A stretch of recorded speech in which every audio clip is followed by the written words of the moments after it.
내 눈앞에서 꺼져. 늙은 쓰레기야. 우리 삶을 더럽히지 말고 다시는 얼씬도 하지 마.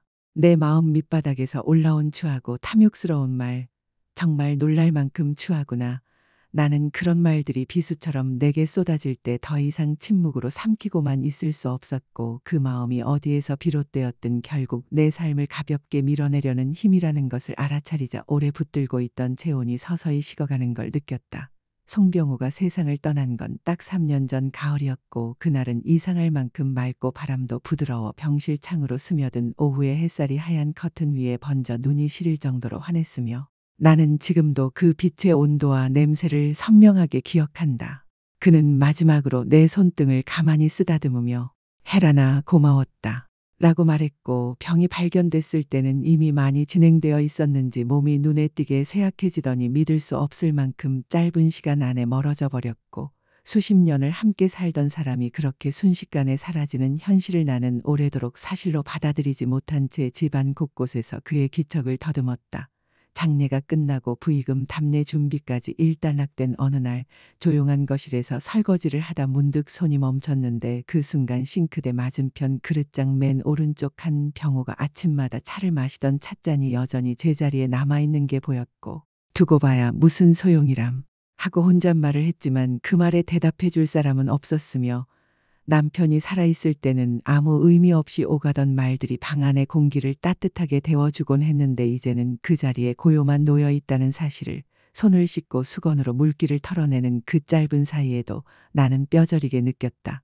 남편을 떠나보낸 슬픔 한가운데에서 나는 처음으로 혼자 산다는 현실 앞에 똑바로 서야 했고 생활은 그리 풍족하지 않아도 연금과 조금의 저축으로 꾸릴 수 있었지만 문제는 마음의 빈틈이었으며 아침에 좋은 아침 이라고 건넬 상대가 없다는 것, 밥을 먹고 맛있었다 라고 말해줄 사람이 없다는 것, 별것 아닌 잡담조차 하루에서 통째로 지워졌다는 사실이 나를 종일 무겁게 붙들었다. 그래도 나는 내게 말했다. 혼자가 되어도 나는 나이고 울기만 하면 저 사람도 편히 눈을 감지 못할 테니 조용하지만 앞으로를 보는 마음으로 하루를 살자고 스스로를 다독였고 그렇게 새로운 리듬에 겨우 익숙해질 즈음 또 하나의 외로움이 문턱에서 나를 기다리고 있었으니 그건 유일한 가족인 아들 송호준과의 거리였다. 호준은 39에 결혼해 지금은 아내 윤세빈과 근처에서 살고 있으며 대기업에 다녀 주중은 물론 주말에도 일과 모임으로 바쁘다는 말을 종종 전해 들었고 한동안 연락이 뜸하다가 어느 날 갑자기 전화가 와서 아들의 목소리가 수화기 너머로 엄마, 요즘 어떻게 지내? 건강하시지? 라고 가볍게 물었을 때 나는 그 말 한 줄에 눈물이 핑 돌았지만 곧이어 뒤쪽에서 겹쳐 들려온 세빈의 말. 이제 일어나. 저녁 다 식겠어. 애 가슴이 스르르 식어버렸고 사회인이 된 뒤에도 자주 얼굴 비추고 무슨 일 있으면 바로 연락해.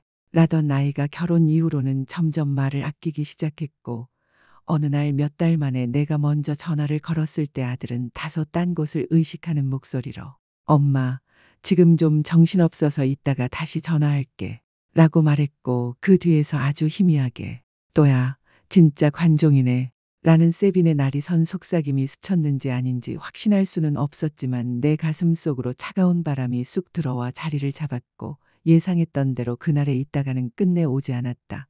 나는 세빈에게 특별한 불만을 품지 않으려 했었고 실은 결혼 이후 그녀의 말투와 몸짓 하나하나가 내게서 한 걸음씩 물러서게 만드는 것을 느끼면서도 아들에게 부담은 주지 말자고 마음을 거듭 접었고 바쁜 사람에게 엄마가 자꾸 말을 보태는 건 예의가 아니라고 나 자신을 설득하며 연락을 줄였고 그렇게 내 안의 문을 조금씩 닫다 보니 어느 순간 가족이라는 말의 뜻마저 희미해졌다.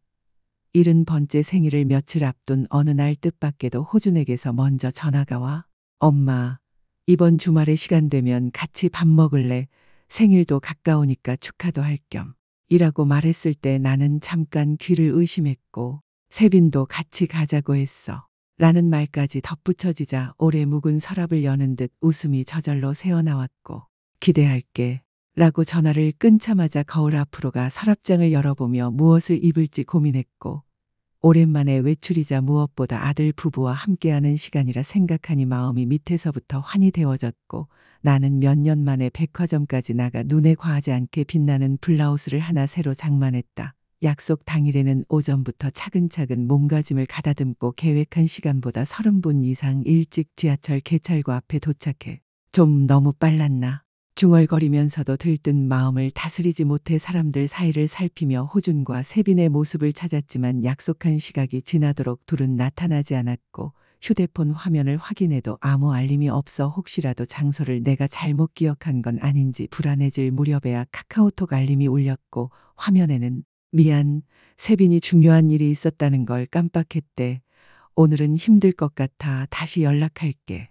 라는 짧은 문장이 떠 있었으며 그 한 줄을 보는 순간 나는 아무 말도 할 수 없었고 중요한 일이 있었다면 어쩔 수 없지라고 스스로 중얼거리다가도 그렇다면 조금만 더 일찍 알려줄 수는 없었을까 하는 마음이 고개를 들었고 무엇보다 다시 연락할게라는 말이 단 한 번도 실제로 지켜진 적이 없다는 걸 나는 지난 세월 동안 너무 잘 알고 있었다. 내가 예약해 둔 식당은 역에서 조금 떨어진 오래된 경양식집이었고 그래도 혼자라도 가볼까 잠시 생각했지만 그 마음은 금세 가라앉았으며 축하를 받기로 했던 내 생일에 혼자 케이크를 먹을 자신은 도저히 나지 않았고 돌아오는 전철 안에서 나는 새 블라우스의 밑단을 손가락으로 가만히 집어 올려보았다가 내려놓으며 창밖으로 흘러가는 강과 다리와 유리 건물의 그림자를 멍하니 바라보았고 이럴 거면 차라리 아무것도 기대하지 말 걸 하고 내뱉은 목소리는 누구에게도 닿지 못한 채 객실의 소음 속으로 조용히 섞여 들어갔다. 생일 당일의 식사는 취소되었고 나는 결국 집에서 혼자 밤을 보냈으며 부엌 식탁 위에는 미리 사두었던 작은 홀케이크와 아들 부부가 올 것을 생각하고 꺼내놓은 컵 2개가 나란히 놓여 있었고 적어도 전화 한 통쯤은 오겠지 싶었지만 밤이 깊어갈 때까지 연락은커녕 메시지 하나 오지 않았으며 수없이 겪었던 다음의 보자들 가운데서도 이번만큼은 가슴에 남는 무게가 달랐고 70번째 생일이라는 특별한 날마저 우선순위의 끝으로 밀려나 있는 내 존재를 확인하라는 요구처럼 느껴져 오래 앉아있던 등허리가 한꺼번에 굳어버렸다. 다음 주가 되어서야 호준에게서 짧은 전화가 와. 엄마, 그날 미안했어. 급해서 어쩔 수 없었어. 라고 말했고 나는 괜찮다. 그 일은 잘 해결됐니? 라고 물으면서도 마음 깊은 곳에는 아직 진정되지 않은 떨림이 남아 있었는데 이어진 아들의 말이 그 떨림을 차갑게 식혀버렸다. 근데 말이야, 이런 걸 계속하긴 어려울지도 모르겠어. 세빈이가 솔직히 말해 내가 엄마 챙기는 걸 너무 심하다 하더라고. 생일 같은 거 성인 남자는 굳이 챙기지 않는데 아버지도 안 계시고 내가 엄마가 좀 신경 쓰였던 건 사실인데 그런 게 마마보이래. 그 말이 나도 충격이었고 괜히 싸우고 싶진 않아서 미안한데 다음에 따로 챙기거나 하는 건 어려울지도 몰라. 그 말은 마치 내 존재가 아들 부부에게 계속 사건의 씨앗이 되는 것처럼 들렸고 아들은 그래도 이번에는 뭐라도 보내는 게 예의지 않을까 싶어. 선물 정도는 이라고 덧붙였는데 그 어투에는 자기 죄책감을 지우기 위해 형식이라도 채워두면 되지 않겠느냐는 사무적인 울림이 묻어 있었으며 나는 됐다. 신경 쓰지 마라.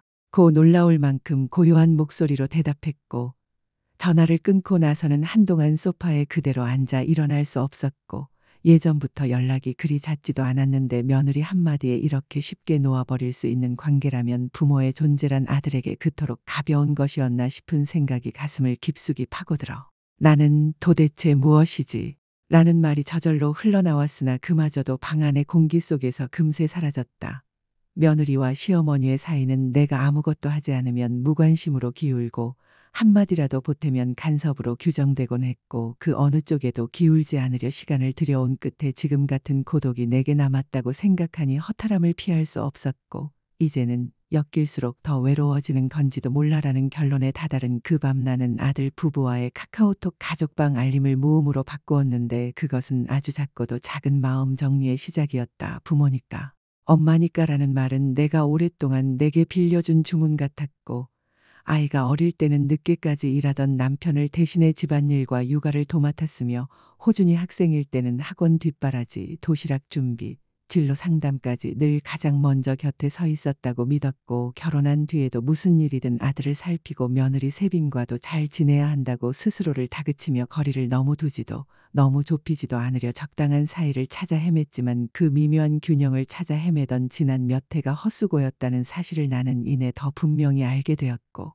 그날 이후로 나는 의식적으로 내 쪽에서도 거리를 두기 시작했다. 이전에는 두세 달에 한 번쯤 안부를 물었지만 이제는 필요 이상으로 연락하지 않으려 했고, 그렇다고 해서 아들의 소식을 알고 싶은 마음이 사라진 건 아니었지만 그 마음에 따라붙는 기대만은 붙잡지 않으려고 애썼다. 그러던 어느 날 나는 통장을 펼쳐보았고 거기에는 생활비와는 별도로 언젠가 아들을 위해 써주겠다며 모아둔 돈 약 2억 원의 잔액이 또렷이 적혀 있었으며, 그 숫자에는 오래 묵은 수고와 부모의 정이 겹겹이 스며 있는 것만 같아 내게 이건 그냥 돈이 아니지라고 중얼거렸다가 서로 더 이상 간섭하지 않기로 마음을 접었다면 이 돈도 내 삶을 위해 쓰고 정리를 하자고 결심했고, 그날 이후 한동안 무엇에 쓸지 생각을 거듭하다가 몇 주가 지나 다시 1억 원이 남은 통장을 들여다보며 오래전부터 품어왔으나 내 인생에서는 결코 볼 수 없을 거라 체념했던 한 가지, 북쪽 하늘에 흔들리는 초록과 보라의 장막, 텔레비전 속에서만 보았던 그 꿈결 같은 빛,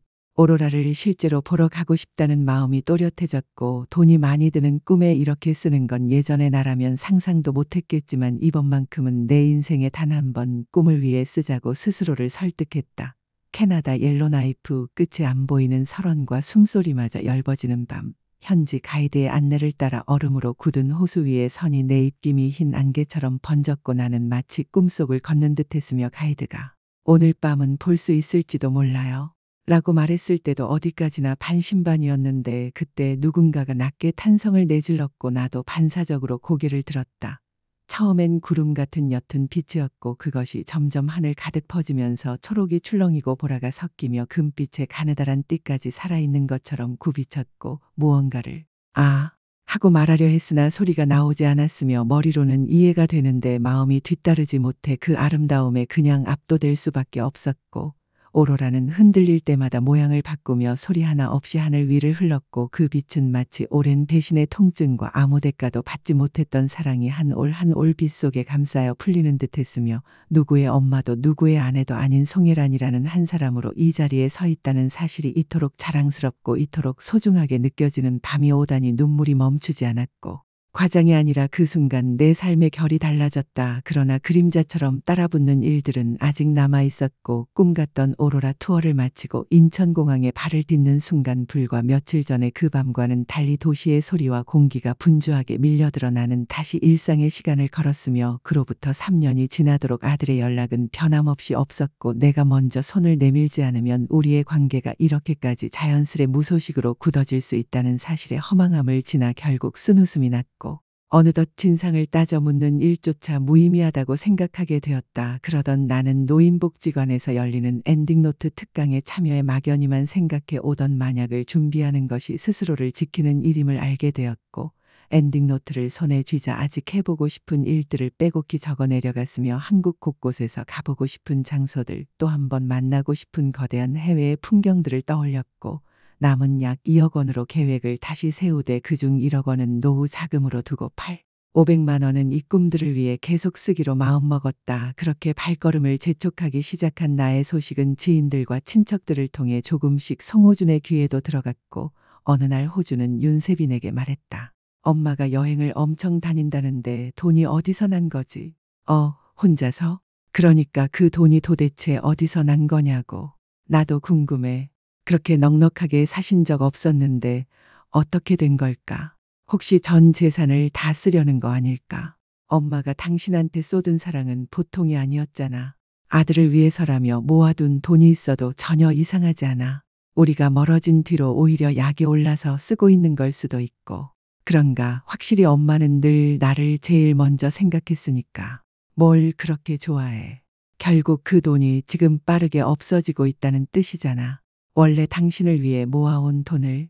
세빈이의 말은 결국 그 돈이 아들 돈이라는 뜻 아니냐 로 들렸고, 나는 그 말을 마음속에서 한 번 더 굴려보았지만 곧바로 고개를 저었으며, 그걸 계속 써버리는 건 도저히 용납 못하겠다 라는 그녀의 단정은 내 숨을 짧게 먹게 했고, 호준이는 그런 뜻이라면 나도 싫다 라고 덧붙이면서 엄마한테 가서 말하자, 마음대로 쓰지 말라고 라고 결론을 내렸고, 그렇게 둘은 다음 주말에 무려 5년 만에 내 집 문 앞에 서게 되었고, 나는 인터폰 화면에 잡힌 아들 부부의 모습을 보고 순간 놀랐으나 연락하지 않아도 스스로 찾아오는 날도 있구나 하는 단순한 기쁨이 먼저 퍼졌고, 그 마음 그대로 문을 열어드렸는데 세빈이가 입을 떼어 말을 시작하자 금세 그 따뜻함이 식어내렸다.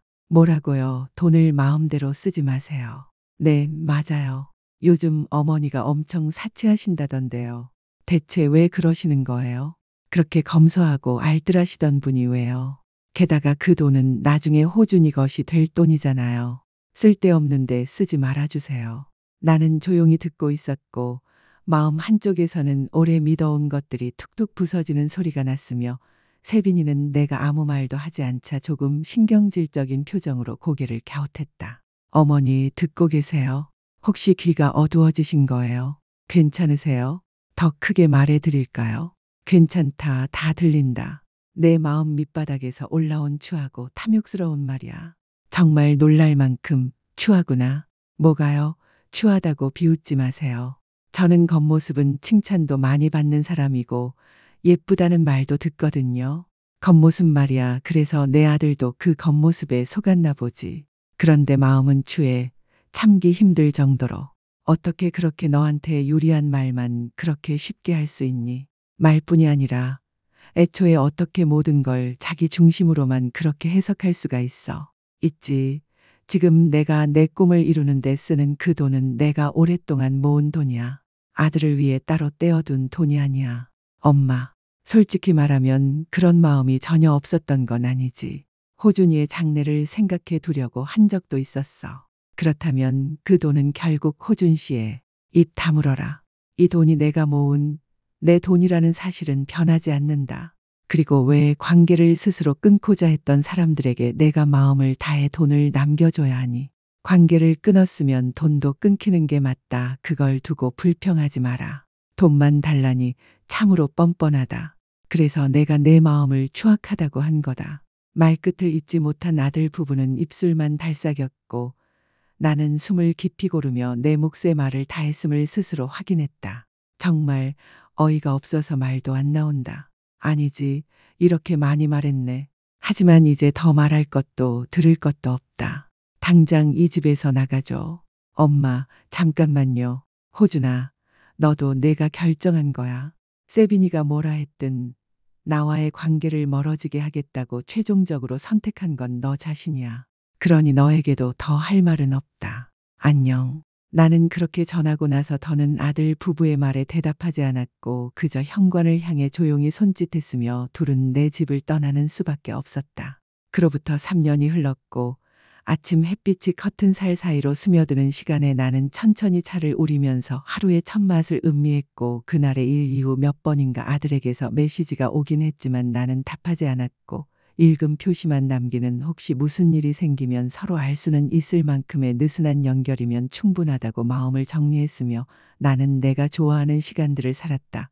환승을 거듭해 이름난 빵집을 찾아가 빵 냄새가 골목까지 번지는 순간을 즐기고 가보고 싶던 곳들을 조금씩 발로 확인했고 구청 문화센터의 꽃꽂이반에 가입해 또래의 여성들과 자연스레 인사를 나누며 이름 대신 이모, 언니 라고 부르는 사이가 되어 관계의 모양을 바꾸어가는 연습을 내 속도대로 이어갔다.